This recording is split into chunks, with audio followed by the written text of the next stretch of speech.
Fluorophore brightness varies. Given the same amount of excitation light, different fluorophores will give you different amounts of emission light. When choosing a fluorophore, it's important to pick a bright one.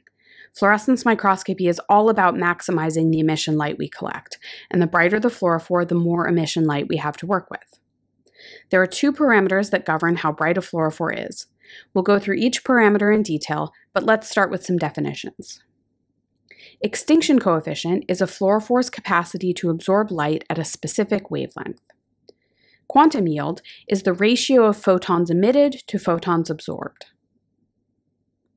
To understand these two parameters, let's revisit the fluorescence process. In this Jablonski diagram, each horizontal line represents a possible energy state, with energy increasing as you move up the diagram.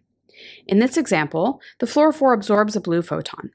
The energy from that photon is sufficient to excite the fluorophore, putting it in an excited singlet state. Vibrational relaxation drops the fluorophore down to a slightly lower energy state, but still within the excited singlet state range. Then, the fluorophore emits a green photon, dropping back down to the ground state. Now let's think about the extinction coefficient, which is a fluorophore's capacity to absorb light at a specific wavelength.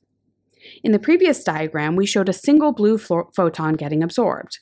In reality, not every photon is actually absorbed. In this example, several blue photons pass by without being absorbed before one finally is. Given the same amount of light, a fluorophore with a high extinction coefficient will absorb more photons than one with a lower extinction coefficient. Therefore, all else being equal, a fluorophore with a higher extinction coefficient will be brighter because it will absorb more of the excitation light. Remember that fluorophores can be excited by many wavelengths of light. The reported extinction coefficient is usually for the excitation maximum. The extinction coefficients for other wavelengths will be lower. Now let's think about the other parameter, quantum yield, which is the ratio of photons emitted to photons absorbed. In our first Jablonski diagram, one photon was absorbed and one photon was emitted. That would be a quantum yield of 1 divided by 1, or 1. In this example, a blue photon is absorbed and the fluorophore is excited, but it drops back down to the ground state without emitting a photon. There are several things that can happen to an excited fluorophore, and fluorescence is only one of them. There are several mechanisms by which a fluorophore can return to the ground state without emitting a photon. The quantum yield describes the relative likelihood of fluorescence emission versus other processes. So with a quantum yield of 0.8, 8 out of 10 excitation events would result in an emitted photon, but 2 out of 10 events would yield no photon. Therefore, all else being equal, a fluorophore with a higher quantum yield will be brighter. It will emit more photons given the same amount of excitation light.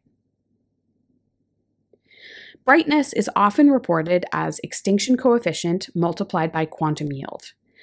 This makes sense because extinction coefficient tells us how well a fluorophore gets excited, and quantum yield tells us how well it emits light once it's excited. Combining these two parameters gives a good overall assessment of how bright the fluorophore is. Keep in mind, though, that there are many factors that contribute to the brightness of your final image.